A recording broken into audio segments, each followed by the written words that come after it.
Olá pessoal, agora nós vamos começar a nossa aula sobre o Frantz Fanon e o seu texto Racismo e Cultura. Como sempre eu vou iniciar falando um pouquinho, claro, da vida e do contexto, né, do pensador e do filósofo que a UFPR trouxe pra gente. O Fanon ele tem um viés muito interessante porque ele não é, por formação, um filósofo ou alguém das ciências sociais, ele é um psiquiatra. Então ele vai trazer uma abordagem toda voltada para a questão dos impactos no contexto mental das pessoas, tanto do oprimido quanto do opressor. E a sua principal área de trabalho é a questão, claro, então, do racismo. Fanon, ele nasce em 1925, no Caribe, ali na região do Caribe, na verdade nas Antilhas Francesas, mas ele vai devotar a sua área de estudos, né, todo o seu arcabouço teórico, vamos dizer assim, principalmente a questão africana. Tanto que depois ele vai viver na África, depois na França também um bom período. Ele se dedica principalmente às causas voltadas, mais especificamente falando, à libertação da Argélia, embora, claro, faça também uma análise ali sobre outros países. O Fanon ele morre muito jovem, ele morre ali com seus 40 e poucos anos, vítima de uma leucemia. Então a sua produção intelectual, ela se refere especialmente aos anos de 1940 aos anos de 1960. Ele falece em 61, né? Então ele pega bem esse comecinho da década de 1960. E é um contexto histórico muito específico, por quê? Porque o racismo está em alta discussão naquele momento. A gente tem que lembrar o seguinte contexto, né? No começo do século XX, anos 1910, 1920, 1930, era muito forte no mundo o discurso da eugenia. O que era a ideia da eugenia? Era aquela ideia, que inclusive vai ser uma das bases do nazismo, né? Que dizia sobre uma diferença biológica das raças. A gente vai ver os traços da eugenia não somente na Alemanha nazista, né, mas um dos principais focos de eugenia, inclusive, vão ser nos Estados Unidos. Todo aquele processo que nós vemos da segregação racial, com as leis de Jim Crow, as leis do racismo, aquelas leis que estabeleciam bairros para negros, escolas para negros, lá os ônibus, todo aquele movimento que depois, na década de 1960, vai ser confrontado por pessoas como Rosa Parks, como Martin Luther King, como Malcolm X. Esse movimento ele era muito forte nos Estados Unidos. Tanto que as primeiras leis de segregação racial que nós temos no Ocidente, elas são americanas. Elas são lá da década de 1910, 1920, como eu acabei de falar, as leis de Jim Crow. As leis de Nuremberg, que são as leis nazistas de segregação racial, de uma certa forma, elas são inspiradas, inclusive, nessas leis dos Estados Unidos. Tanto que, claro, né, o Fanon, por ser negro, por estar envolvido na causa negra, ele vai se referir muitas vezes e vai ser bem específico em relação ao racismo, em relação aos negros. Mas nesse texto mesmo que a UFPR nos trouxe ali, o Racismo e Cultura, como em outros, ele fala a todo momento, olha, o racismo negro e o racismo contra o judeu funcionam nas mesmas estruturas. Então ele não se refere apenas à causa negra, mas ele se dedica a ela, claro, por identificação, assimilação e assim por diante. E aí, como eu falei para vocês, o interessante é o quê? É que além de enxergar as estruturas sociais do racismo, as estruturas históricas e assim por diante, ele vai se dedicar também a uma análise das estruturas mentais e como que isso atinge o indivíduo. Tanto que nesse texto ali da UFPR a gente vai ver o quê? Noções muito fortes como culpa, como perdão, como redenção, como salvação e assim por diante. E claro, né, eu sempre gosto de frisar, sempre importante lembrar o quê? A gente tem que entender onde que a UFPR ela vai encaixar esse texto e essa discussão na atualidade. Então vamos lá, gente, antes vamos fazer um pequeno contexto histórico. A gente tem que lembrar que aí, principalmente o continente africano, e eu vou me centrar nos exemplos do continente africano nesse primeiro momento para a gente entender do que o Fanon está falando. O continente africano, ele foi fruto de diversos ataques e confrontos em sua relação com os europeus. E nós temos que dividir aqui em dois momentos, né? Nós temos que dividir o momento do colonialismo e o momento do neocolonialismo ou imperialismo. O colonialismo é aquele típico dos séculos XV, XVI e XVII, no qual inclusive o Brasil está bastante inserido. Por quê? Porque é o momento da escravidão africana. Então ali a gente vai ver que o continente africano ele já passa a sofrer uma intervenção europeia, lembrando que os europeus, nesse momento, nos séculos XV, XVI e XVII, eles não entram e não dominam a África. tem uma diferença aqui. A gente tem que lembrar que a escravidão africana, nesse momento ali da Idade Moderna, ela é um fenômeno que já existia na África. E esse é um debate, por vezes, muito difícil de ser feito. Mas é o seguinte, quem inventou a escravidão? O ser humano inventou a escravidão. As formas de escravidão, a prática de subjugar um grupo, um povo ou o que quer que seja para trabalhos forçados a outro, é algo que esteve junto com toda a história humana. É só a gente pensar no seguinte, né? Na Grécia Antiga nós temos escravidão, em Roma nós temos escravidão, lá nas sociedades do Egito, da Mesopotâmia, em todos esses lugares. Então não podemos afirmar, nós não podemos dizer que o europeu inventou a escravidão. O que o europeu fez no contexto da Idade Moderna, dos séculos XV a XVII? O europeu vai inserir essa escravidão numa lógica capitalista que está nascendo naquele momento. Então, claro, a escravidão já existia dentro do continente africano? Com certeza. Diversos impérios africanos, inclusive, se ergueram e se mantiveram em cima da exploração de outros seres humanos?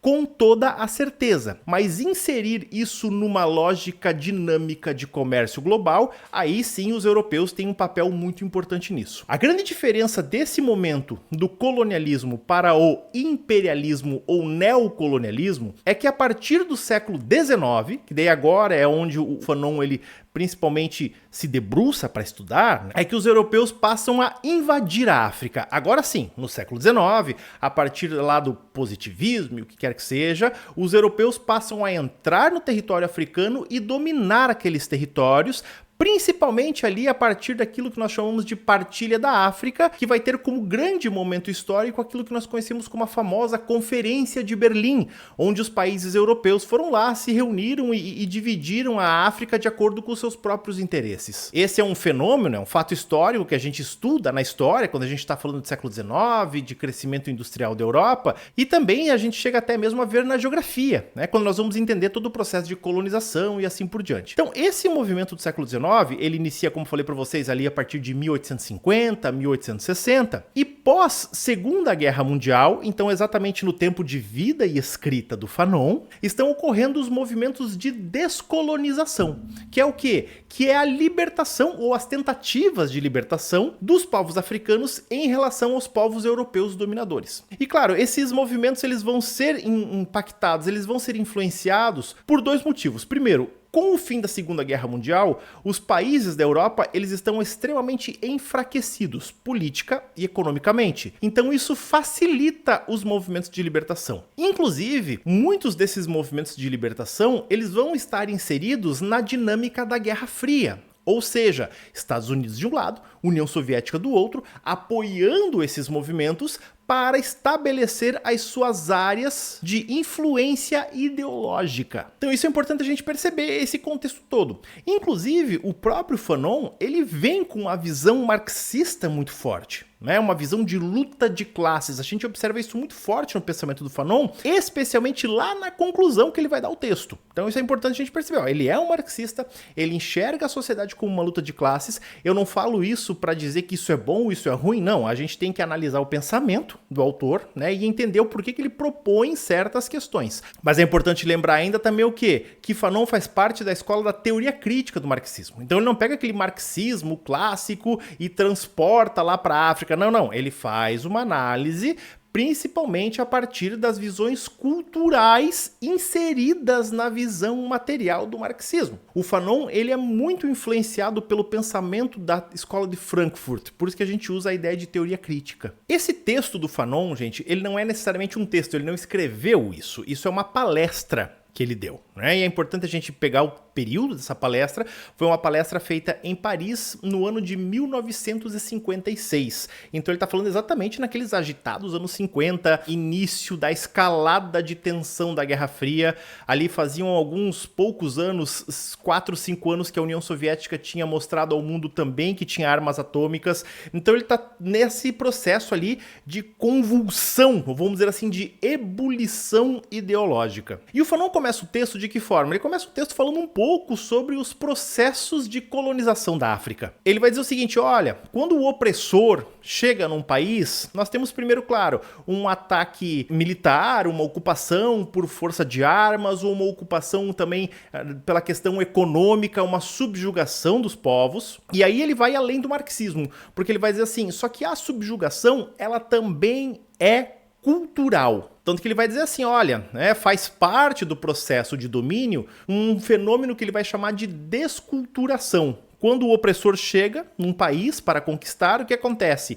Ele começa a impor as suas formas culturais num discurso, inclusive, que é bem típico do século XIX e começo do século XX, de que a cultura dele é superior, enquanto que a cultura do dominado é inferior. Esses graus de superioridade e inferioridade, eles estão ligados ao quê? Eles estão ligados a um processo até mesmo de superioridade tecnológica. Olha, como nós temos mais tecnologia, automaticamente a nossa cultura ela é muito melhor e é muito superior. Isso é uma consequência daquilo que nós entendemos por positivismo. E inclusive o Fanon ele é bem enfático ao dizer o seguinte, olha, o desenvolvimento científico, inclusive, ele traz consigo também uma espécie de desenvolvimento do racismo. Porque antes, lá no século XV e XVI, qual que era a justificativa moral para os europeus exercerem um domínio sobre os africanos? Era a questão religiosa.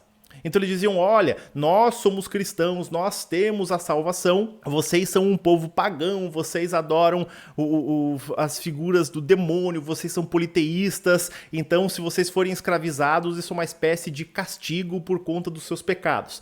Estou usando isso de forma bem rasa aqui.